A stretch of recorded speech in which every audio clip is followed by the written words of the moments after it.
It's been a crazy summer for Sonic fans, as media coverage of Sonic Frontiers has been steadily dropping since June, with initial reactions being pretty outrageous as the admittedly confusing marketing and less than stellar gameplay was all we could give our attention to and thoughts on. As the months went on, it appears that Sonic Frontiers is shaping up to be a pretty good Sonic game, and I want to talk about some of the things that we've seen from the endless amounts of Sonic Frontiers footage that has fans really excited for the Blue Blur's latest adventure. The first and most important thing is the controls.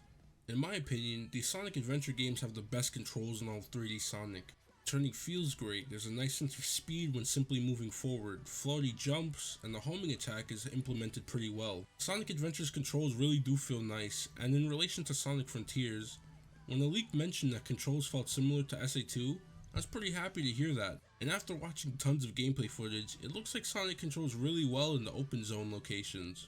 Plenty of people who've gotten the opportunity to play the game have even said that Sonic's controls feel good, and that's been so relieving to hear, honestly. For the better part of a decade, we've been dealing with Sonic controlling like a damn car in the Boost games, and while I don't hate the Boost games at all, I simply prefer how Sonic controlled in the adventure games.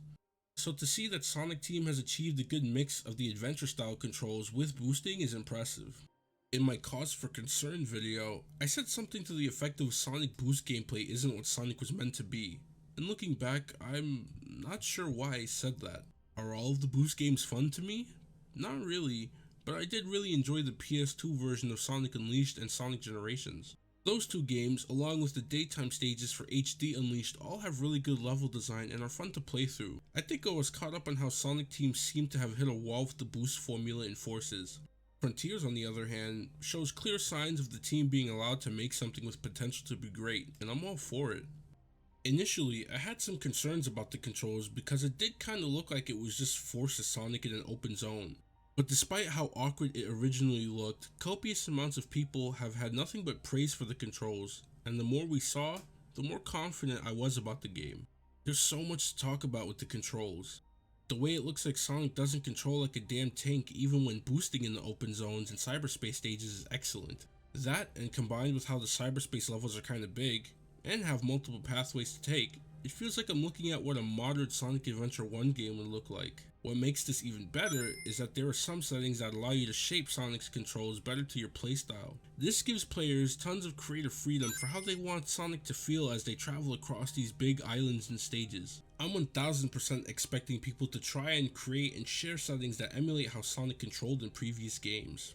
The combat is also something people were skeptical about originally, but that has also proven to look like a lot of fun. They've given Sonic an entire arsenal of insane moves, allowing for different ways to defeat different enemies, and I really appreciate that. The last time Sonic got any sort of combat focus in the game was Sonic Unleashed. I don't mind the Werehog personally, but even with the multitude of combos you could pull off, you basically beat every enemy the same way, which became monotonous as the game went on. They've given Sonic this Dragon Ball Z ass moveset for Sonic Frontiers, and I love it. He's got these Ki Blast, Wind Kicks, something that I'm assuming is some sort of multi-homing shot attack, and this.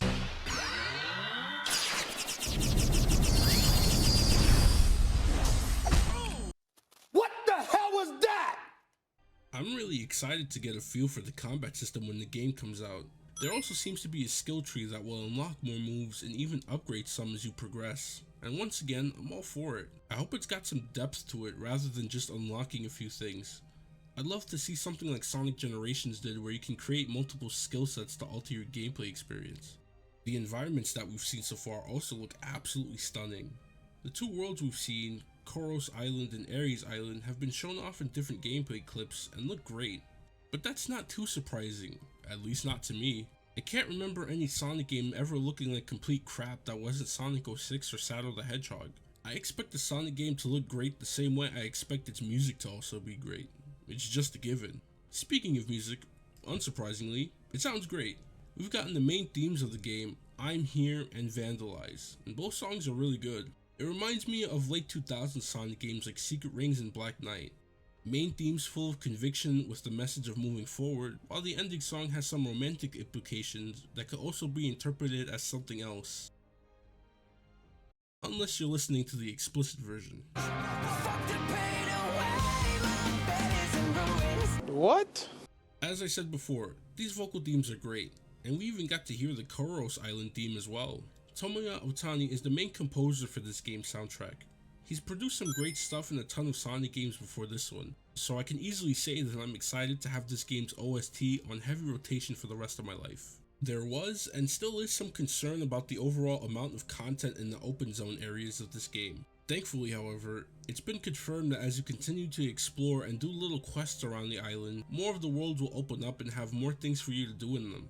Yeah, sure, some of the puzzles don't look all too interesting, but they don't look bad either. I imagine that there's some cool side quests to do that we simply haven't seen yet.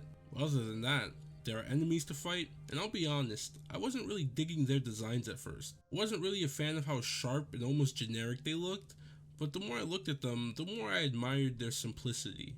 The Titans especially have great designs. I think Ashura looks great, and that one Titan with Sage that has 1 billion eyes looks genuinely menacing. This is enhanced by only making it so that Super Sonic can beat some of them and not Base Sonic, which makes these beasts look incredibly strong. As I said before, I really like that there's multiple ways to deal damage to these enemies. Sonic's got what looks like a pretty diverse moveset, plus some moves that could still be possibly unlocked from the skill tree. Another thing I liked about the open zones is how traveling around them works. All these random rails in the sky that people were shitting on because they made no sense to be there, actually serve the purpose, being used as fast travel options when traveling through the zones. It's a really neat idea in my opinion. All those rails scattered about the areas, as we've seen, probably are all mostly connected, and what they look like after 100% completion will make much more sense than early in the game. The cyberspace levels have also been a big point of contention for a lot of people. Some hate that they were using the same levels that we've seen the aesthetics for a long time over the years, such as Green Hill, Sky Sanctuary, and Chemical Plant. Others like that we're traversing through Sonic's old stages under the guise that Sonic has lost his memories and is regaining them as he goes through these levels. The thing about that is, I haven't seen anything about Sonic losing his memories to be confirmed. The only confirmation is that Sonic ends up on a mysterious island and will be exploring the mystery of the island. So maybe the cyberspace levels are just mixtures of Sonic's memories meant to trap him. I personally don't mind the cyberspace levels. They're supposedly optional, and even if they aren't, they look like they have good level design. The city level specifically is more open than what we're used to from the Boost era Sonic levels. It looks like Sonic controls really well, and there's multiple pathways from what I can tell. Some levels even have mixes of old stage designs. For example, this Sky Sanctuary level looks like it borrows from Sonic Unleashed's Chun-Nan daytime stage. I really like that idea because we could potentially see some interesting mix-ups, but I won't be mad if there aren't any because I'm pretty sure I'm going to enjoy the cyberspace levels anyway. The story for this game looks like it's going to be the best one since Black Knight easily. Ian Flynn is at the helm as head writer, and they're using his script as the basis for the Japanese version of the game, which has some changes made to give the story a more shonen feel. Sonic Team going back to acknowledging Sonic as a shonen protagonist is a huge win in my opinion, because while he does appeal more to the West, it doesn't mean that a lot of the early games and a ton of the mid-2000s games don't borrow tons of elements from the medium of anime. I've grown to dislike the wisecracking, ironic humor of recent Sonic games, and I only really liked Color's story because it was more lighthearted compared to what we were getting before. I don't need Sonic to be super serious all the time, and I don't want him cracking a dumb joke or corny one-liner that sounds like it was written for a movie directed by Joss Whedon every 2 seconds. There's a balance that can be achieved. I recently caught up on the Sonic IDW comics, and I really do think Flynn and the rest of the writing team over there has struck a nice balance between both things. They're presenting the story as a mystery that players will have to solve, which is interesting. Playing the game to unveil a story instead of just being told what's going on? Crazy concept, I know, but it just might work. There's so many other things I could talk about, but I'll end it here. Sonic Frontiers is shaping up to be a great game, and I'm positive that a lot of people are going to have a fun time with this one. Hopefully this is the game that gets Sonic out of this little funk of mediocrity we've had to deal with for the past decade. They're really making a push for this game to be a start of something new for Sonic.